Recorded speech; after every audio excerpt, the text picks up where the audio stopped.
Ow. Oh. Oh, ouch. Fuck, that hurt.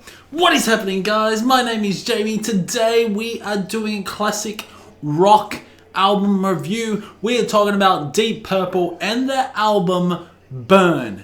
This album is a very special album to me. I love how different this LP is to a lot of Deep Purple albums before Burn. Now, Deep Purple were in a little bit of a big rough time. Do you know Deep Purple lost Ian Gillan? Ian Gillan left, and we had David Coverdale on vocals. We also had Richie Blackmore, of course, on guitar. We had John Lord, keyboards and synthesizers.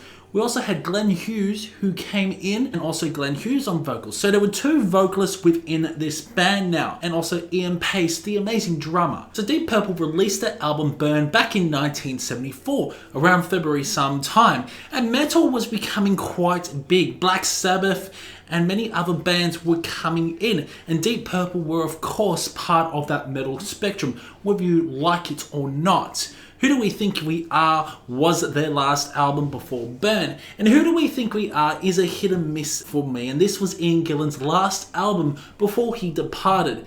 Burn came along and it was just like a different revival because they certainly incorporated many other sounds such as synthesizers. And John Lord really showcased his sound throughout this album. We also had some different sounding moments, like it was this album had some very soulful moments at times, especially through the song Mistreated. And we also had some heavy metal elements as well throughout the song Burn, and also bluesy rock and prog rock elements throughout many other songs throughout Burn. So this album Burn was overall a very big transition into Deep Purple's discography. Ian Gillan departed Deep Purple, therefore they had no vocalists. So David Coverdale and Glenn Hughes came along and they decided to share the duty.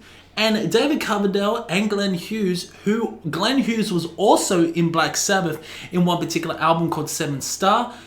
Glenn Hughes and David Coverdale certainly shone throughout this. So the production on this album is actually pretty good. I just love Pace's drum tone throughout this album. And not to mention Richie Blackmore's guitar tone sounds fantastic. John Lord, of course, incorporates synthesizers and keyboards that really escalate the songs into the next level. We're talking about the album Burn here. And this album is fucking fantastic. So first of all, the album kicks off with the song Burn. And the melody, John Lord's melody throughout this song. The fucking melody is infectious. And I just really love the vocals. The vocals are fantastic. David Coverdale really shines throughout this song. And also Glenn Hughes as well, especially the harmonization between when they go burn and the nice progression as well throughout the chorus that just leads on to such an epic progression, and I absolutely love it. Really nice chord changes as well. And there's just so much happening throughout the song, and it's just overall a great song to kick off the LP. Burn is one of my favorite Deep Purple songs. I just love the overall guitar riffs. I love the overall bass melody as well. The bass is quite prominent throughout the mix. Leads on to Might Just Take Your Life. Some really nice melody as well throughout the song. It's more of a bluesy sort of song, you could say, incorporating some really interesting melodies along the way. Leads on to Lay Down, Stay Down, which really reminds me of something out of Kiss. Because in my opinion, Kiss sound a lot like Deep Purple in some songs, and Lay Down, Stay Down sounds exactly like something that would be out of Kiss. It's got that hard rock element, along with some really spicy synthesizers and keyboards, which I absolutely fucking love. The really nice gritty guitar riff as well by Blackmore. It's just overall a great rock song. So it leads on to Sail Away, and this is more of a funky, soulful song. It really is. Again, the vocals are absolutely fantastic, and I just love John Lord's solo on this song, like wow, wow, wow, wow. I think it's a synthesizer or keyboard or something, but it could be, I don't know, it just sounds like a continuum fingerboard in my opinion, something that Jordan Brutus plays throughout Octavarium. But yeah, I love this song overall. Really love Pace's drumming throughout this song as well, and it's just one hell of a time. A lot of emotion conveyed throughout this. How the lyrics are pretty deep. What a great song. Then it leads on to A You Fool No One, which is definitely one of my favorite songs off the album. I just love Pace's drumming throughout, just the use of the cowbell or something like that. And it's got a very sort of bluesy country vibe. Glenn Hughes, Coverdale's vocals really harmonize so well together, and I just really enjoy Richie Blackmore's guitar solo on this, which is overall out of this world. His guitar solo is magnificent throughout this song. A fantastic lead progression towards John Lord's part as well. It's really a fun sort of song, and it's something that Deep Purple was sort of dibbling their feet into this sort of experimental hard rock, because although they did show some of their different style throughout Who Do We Think You Are, you could tell that Deep Purple were definitely experimenting. I just love also how soulful this particular song is as well. That does convey quite a lot of emotion. So then it leads on to another one of my favorite songs, which is What's Going On Here. Again, I just love Richie Blackmore's guitar lick.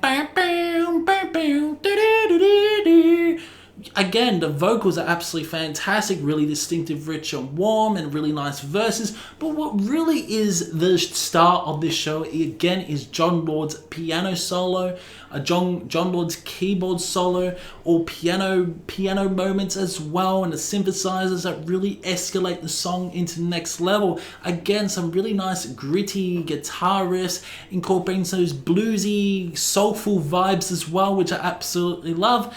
And the vocals are really soaring high at times, and I absolutely adore this song, and that's why it's one of my favorite Deep Purple songs. Then it leads on to the slowest song off the album, and it's Mistreated. But holy shit, this is again a very, you could say it's close to an R&B song, especially throughout those times. It's really slow, and it's really, I've been mistreated. Bow, bow. The guitar tone by Richie Blackmore as well is absolutely superb. I really love how prominent the bass is throughout this song. This is a very fucking sexy song by Deep Purple. It is really awesome. It's like if you put this on during sex. Mistreated is a great song.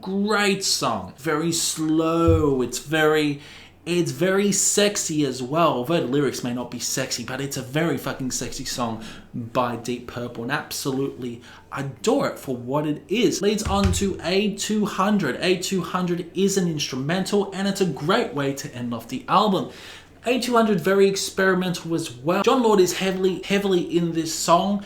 I just love the bibbity boobity moments. It's very sort of proggy as well. Something out of like Emerson, Lake and Palmer, you could say. Like you'd swear this is something like out of King Crimson or even Emerson, Lake and Palmer. How different this particular song is by Deep Purple. It's a proggy piece, and absolutely love it. Really love Richie Blackmore's guitar work as well, which overall influences the song. No vocals as well, but the bass is quite prominent. The drumming is superb. I really love the fills, but overall, it's a great way to end off Deep Purple and the album Burn.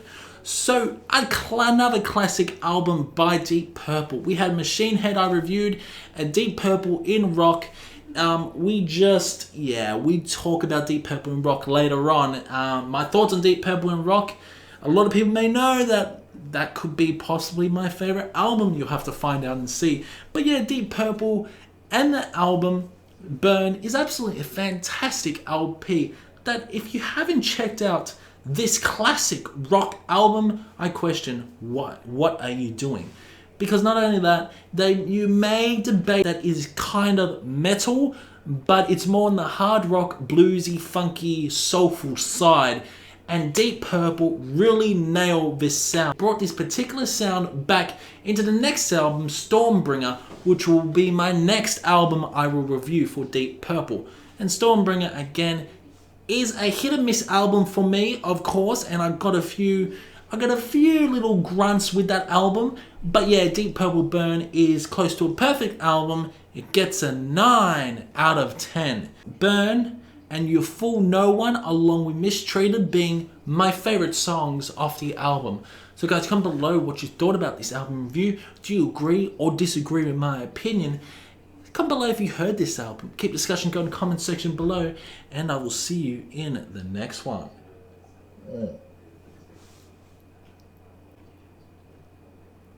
Oh, that's beer, by the way.